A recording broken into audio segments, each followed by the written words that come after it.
This program is brought to you by the members of WCNY. Thank you.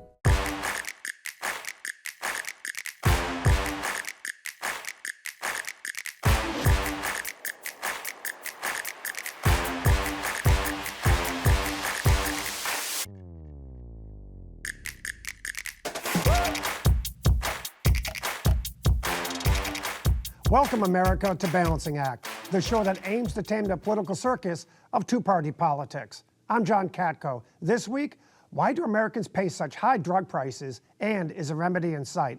We'll ask senior health economist Andrew Mulcahy in the center ring. Then, Senator Peter Welch and Executive Vice President of PhRMA Elizabeth Carpenter take to the trapeze to debate the issue.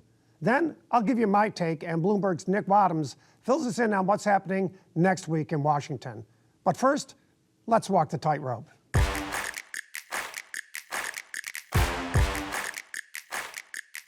U.S. prescription drug prices are enough to give anyone a migraine, and even treating that migraine can come at a very hefty cost. The Rand Corporation reports that U.S. drug prices average 2.8 times higher than those in 33 other developed nations. For brand-name drugs, the gap can be even greater. In the late 1800s, chemical companies and apothecary-based manufacturers merged, and the modern pharmaceutical industry was born. In 1906, President Theodore Roosevelt oversaw implementation of the Pure Food and Drug Act, the first federal legislation to set standards and regulate drug sales. Since then, research labs, clinical trials, and biotechnology advancements have changed the way that drugs are developed and produced, and the pharmaceutical industry has exploded. So, if the U.S. leads the world in drug development, why do our drugs cost so darn much? It comes down to four powerful forces: drug exclusivities, high demand, development costs, and limited government price controls. First, drug exclusivities, which is a defined period when a brand name drug is protected from generic competition. It can last 20 years or longer before less expensive generics can even enter the market. Second, Americans take more prescription drugs than people in most other countries. Third, drug makers invest billions in research pipelines. Fourth, the limited price controls are at least in part a result of robust lobbying efforts by the pharmaceutical and health products industries.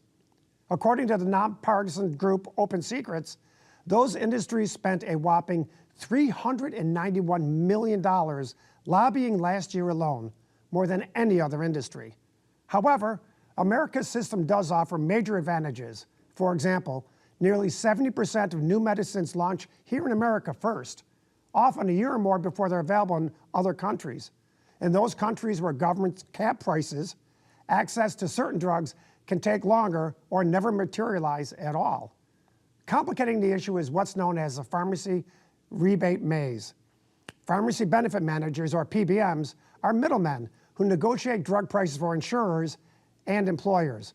They were designed to save consumers money, but really, many PBMs are paid through rebates from drug manufacturers or fees from insurers tied to a percentage of a drug's list price.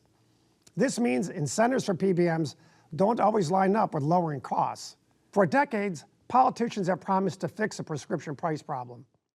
Only recently has real movement begun. The Inflation Reduction Act of 2022 gave Medicare power to negotiate prices on a few costly drugs. And the current administration's most favored nation plan seeks to link some U.S. prices to those paid overseas. So, will America finally flip the script on drug prices? For the answer, let's have a consultation with our first guest in the center ring. Joining me now is Andrew Mulcahy, senior health economist at the nonpartisan think tank Rand Corporation. Welcome, Andrew, and let's get right into it. What are the components that go into prescription drug pricing today? Thanks for having me, John. It's a complicated market and a complicated question.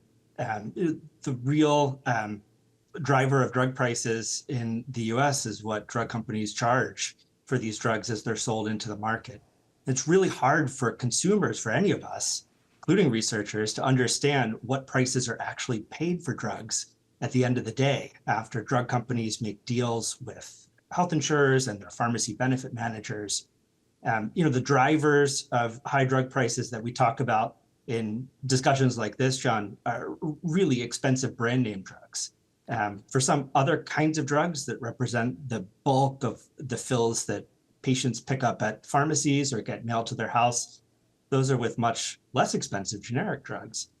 So there really is this important distinction between drug prices for some kinds of expensive brand name drugs versus much less expensive generics. I think that distinction is important to keep in mind. So now briefly, is it fair to say that one of the primary components of higher drug prices is research costs in the development of drugs? Yeah, I think economists had a different take on this. My take is that no, the research and development is clearly a very expensive endeavor, risky, very long, over many years.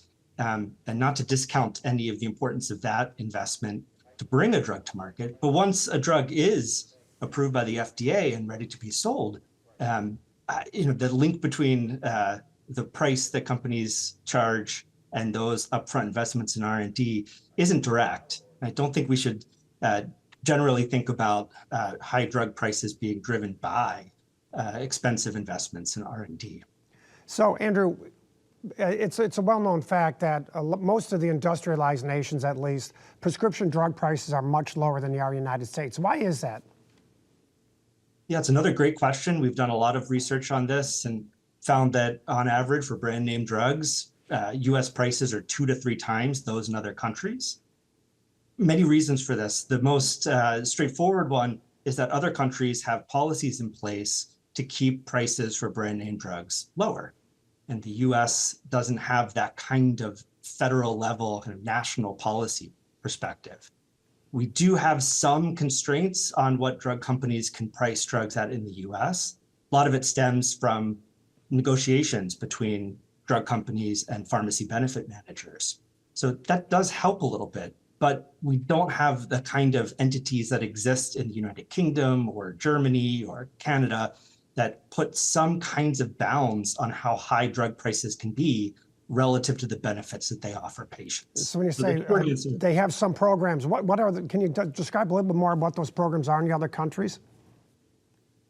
Sure, there's a range of different approaches to this, some a little more direct and some a little less.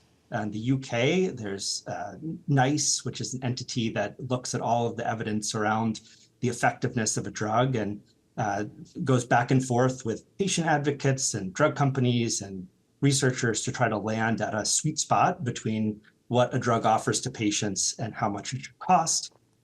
Germany has a similar body called IQWiG that does the same kind of analysis.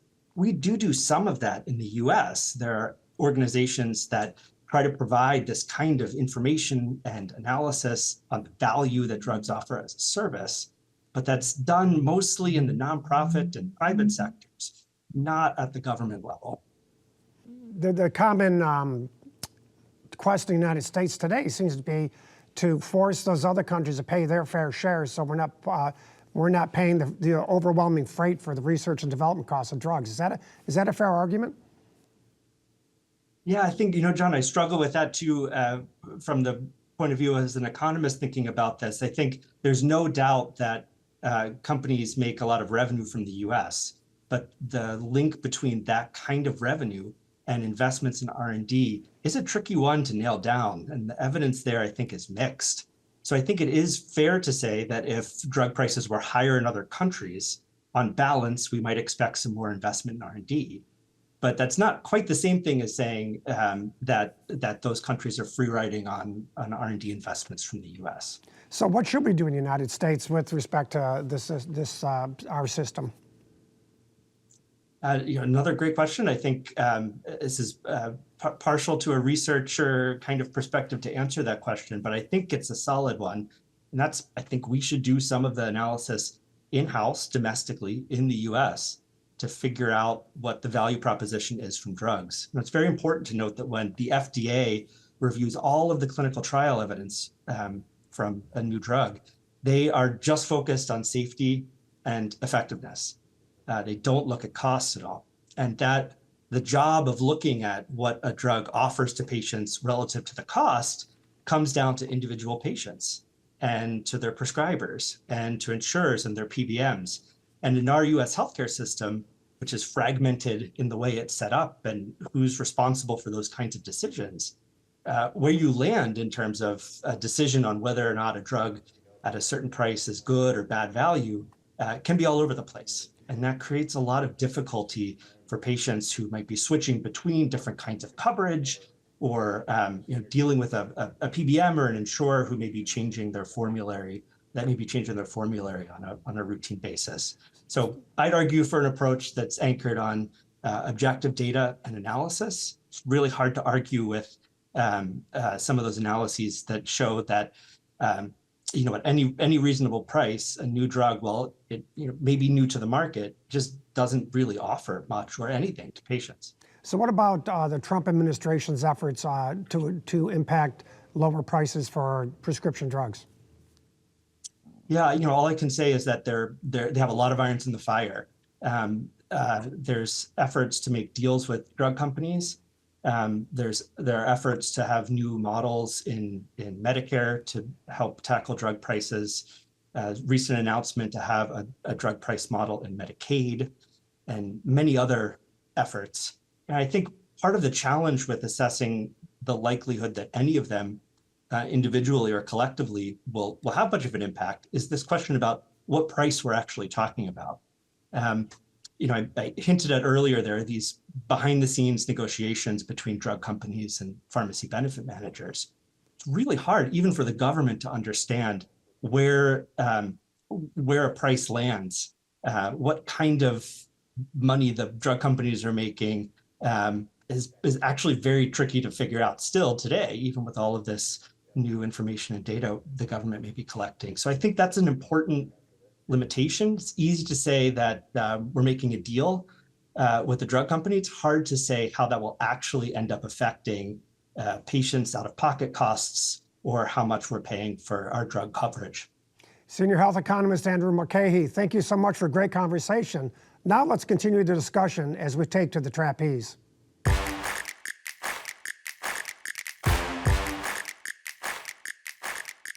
Joining me on the trapeze are Vermont Senator Peter Welch and Executive Vice President of PhRMA Elizabeth Carpenter. Welcome to both of you, and let's get right into it. Elizabeth, when you go to the drugstore now, prescription drug prices are high, and maybe you can just take an opportunity to describe for the folks, what are the factors that go into drug pricing?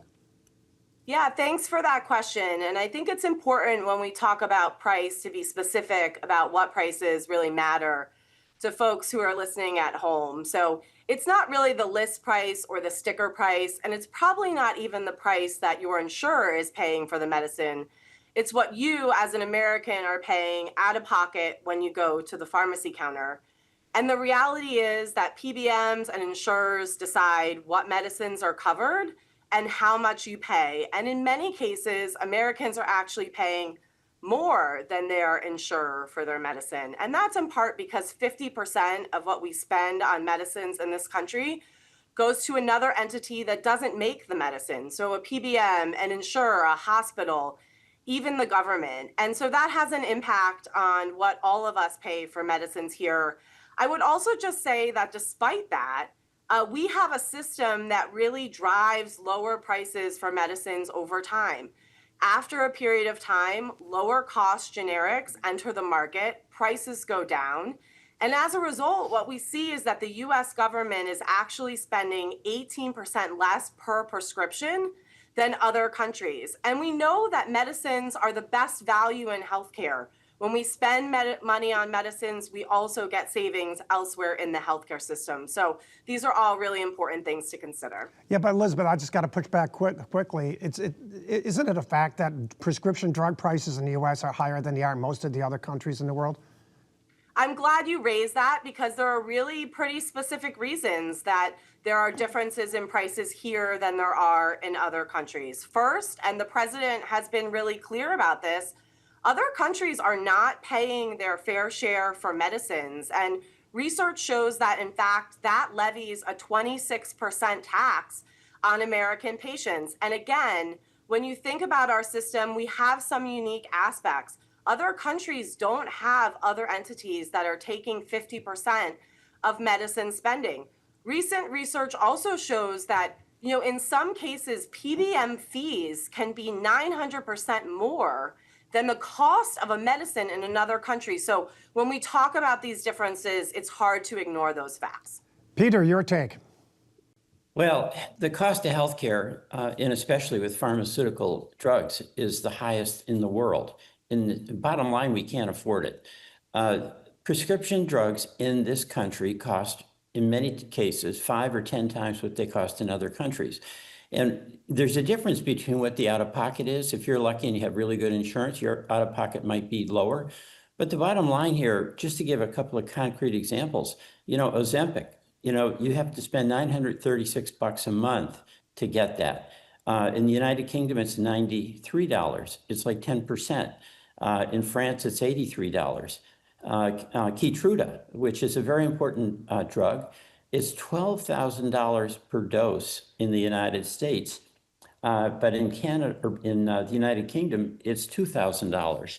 And the list goes on and on and on.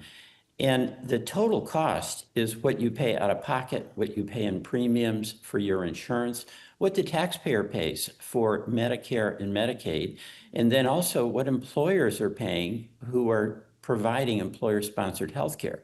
So, I really admire the research and the innovation that our pharmaceutical companies have done, but they're killing us on the price. And it's unique to the United States because of our laws that essentially favor incredible profits for the pharmaceutical companies and incredibly high prices for our consumers and patients. So, you're a family and you've got a loved one who's really sick, and you find out that the medication that can save your daughter's life, your partner's life, costs $125,000. You're gonna take a second mortgage if you're lucky enough to have a home. You're gonna wipe out your savings in order your retirement account, and these prices are just too high. And by the way, pharmaceutical profits are enormous. The executives in many cases make over $100 million a year. And then the trillions of dollars in profits go not back into the healthcare system, they go into stock buybacks and dividends. So, Elizabeth, what about that? Do pharmaceutical companies have very high profits? Just briefly. Yeah, I would say that if we're going to look at profits, we should look at the money that insurers and PBMs have made over the last decade, really profiting off of medicine prices. And when we talk about reinvesting in the healthcare system, I don't think there's a better example than the biopharmaceutical industry. We know that it takes roughly $2.6 billion and 10 years to bring a medicine to market. Only 12% of medicines that enter clinical trials are ever approved by the FDA. That doesn't account for the investment in basic research, in preclinical research.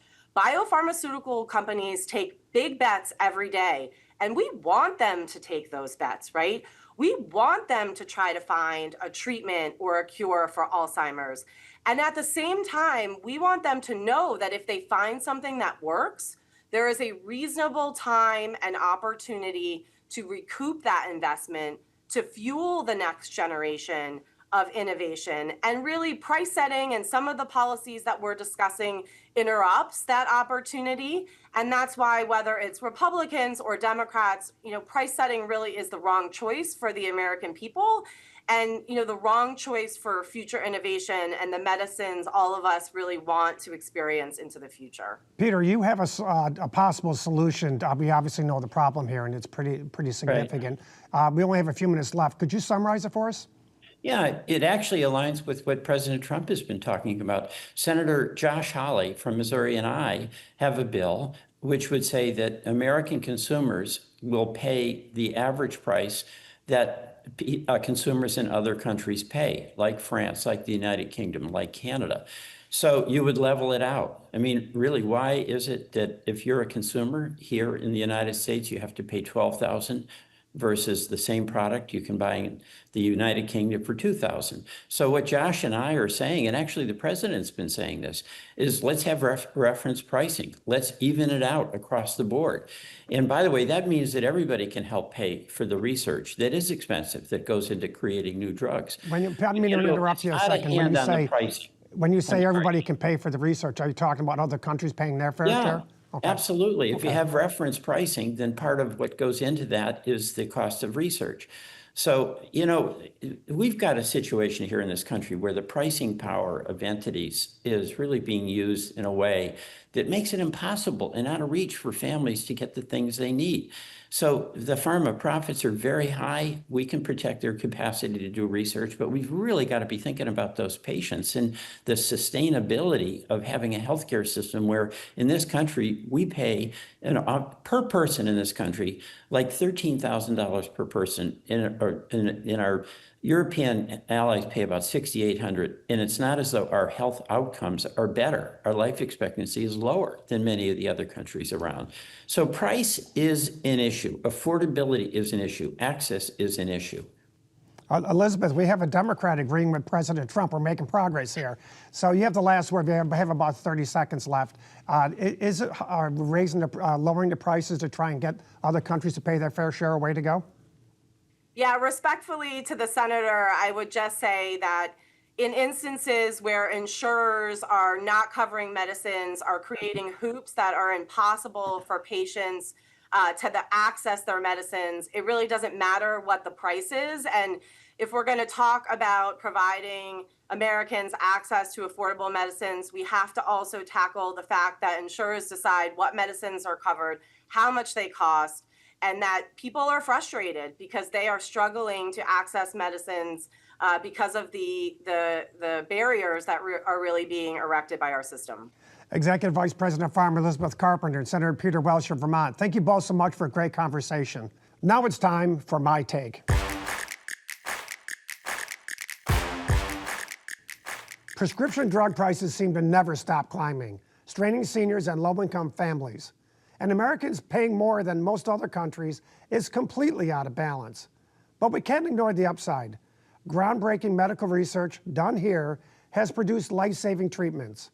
So we're stuck in Hobson's choice. Force prices too low, and we risk strangling the very research pipeline that produces new cures. After 9/11, a bipartisan commission was dedicated to one goal: preventing another attack. It worked because the mission was carried out collectively. We should use that blueprint by bringing together leaders from all sides: industry, government, patient advocates, and insurers who are genuinely committed to lowering prices without adversely affecting serious research. Then, commit to implementing those solutions.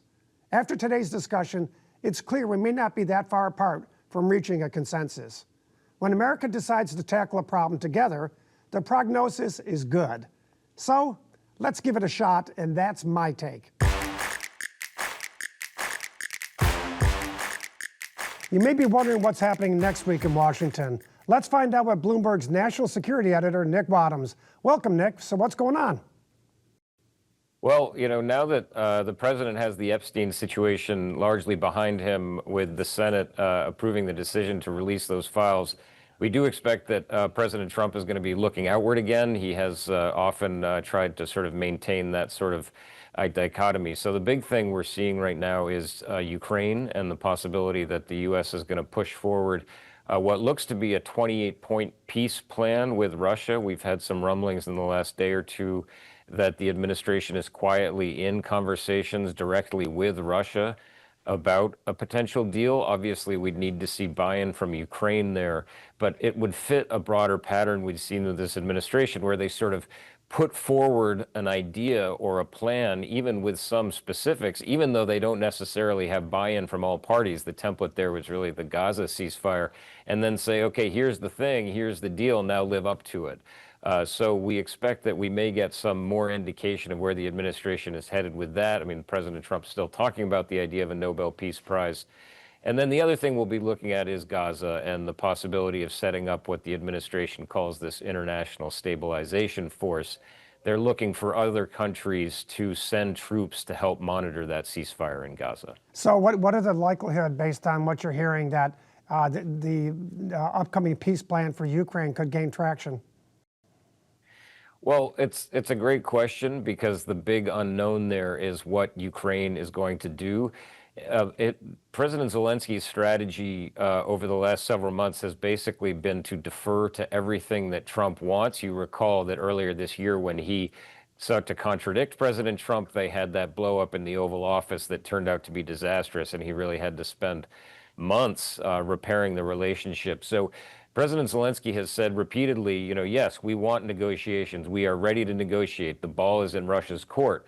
But once you see an actual potential plan that may include things such as concessions of land, potential limits on Ukraine's ability to join NATO in the long term, once you sort of see those hard targets in a peace plan like that, the onus is really going to be on President Zelensky to decide whether that's something he wants to sign up to or whether he feels that this process is getting away from him. So again, it's really going to be a question of where the devil is in the details. It would be a very long and drawn out process, but we should have a sign, in the middle of next week, whether Ukraine's willing to play ball here. Nick Wadhams, National Security Editor at Bloomberg, thanks so much. That's all for this week, folks. To send in your comments for the show or to see Balancing Act extras and exclusives, follow us on social media or go to balancingactwithjohnkatko.com. Thank you for joining us, and remember, in the circus that is politics, there's always a balancing act. I'm John Katko. We'll see you next time, America.